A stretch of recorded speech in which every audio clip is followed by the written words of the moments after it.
Vinimos a recorrer un poco algunas localidades del departamento Caseros y bueno, pasamos por Chavás para reunirnos con Lucas Fanelli, con los compañeros y compañeras de la unidad básica. También estuvimos con las chicas de la agrupación Hermanadas, que nos contaron un poco sobre la movilización del 8 de marzo y bueno, y poniéndonos a tono después de un año difícil que fue el 2020, donde las recorridas fueron un poco menos que las que estamos acostumbrados habitualmente. Estamos volviendo a escuchar de primera mano cuáles son las necesidades, las realidades que se está viviendo en todo el territorio de la provincia, en este caso en la localidad de Chavás. ¿Estuviste reunida con el presidente comunal Lucas Lesgar?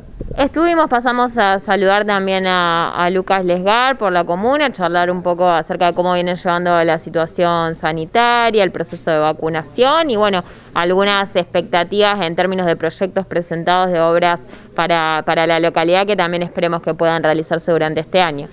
Nombraste el 8M, te vimos en algunas publicaciones participando de la marcha en Rosario.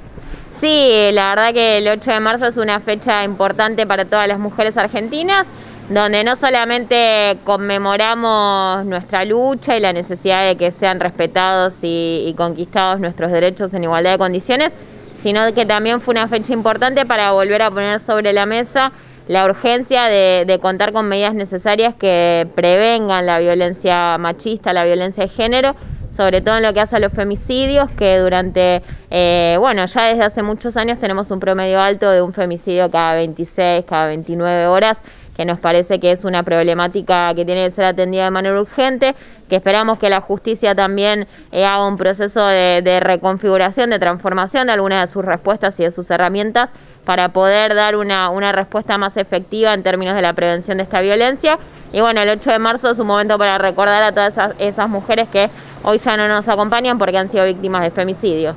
Lucila, hablando un poco de la vacunación, ¿cómo la ves la perspectiva para la provincia de Santa Fe? Bueno, creo que lo fundamental es que estamos llevando adelante en toda la Argentina este proceso de vacunación, que por supuesto que a todos nos gustaría que se dé de manera más rápida, pero que tiene que ver con la disponibilidad de vacunas en el mundo y en ese marco nuestro país está trayendo una gran cantidad, en base a una gran cantidad de acuerdos, se está trayendo un buen número de vacunas para empezar a inmunizar a la población y esperamos que en Santa Fe en este año se pueda antes de fin de año terminar de vacunar a toda la población objetivo de la primera etapa, que es alrededor del 50% del total de la población santafesina, de modo que podamos tener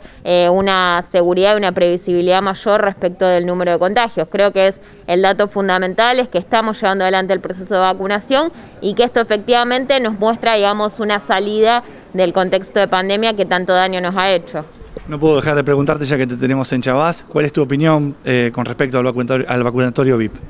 Bueno, por supuesto que repudiar cualquier acción que tenga que ver con obtener un privilegio en base a una relación o a ocupar un determinado lugar político. Me parece que eso fue resuelto de manera rápida, digamos, y de manera muy contundente, inclusive representó la salida de del ministro de Salud de la Nación, que creo que que era algo que correspondía más allá de todo lo importante que había hecho Ginés González García, cometer el error de garantizar algún privilegio a determinadas personas con algo tan sensible y tan importante como es la vacuna, es algo que nos parece que no tiene que ser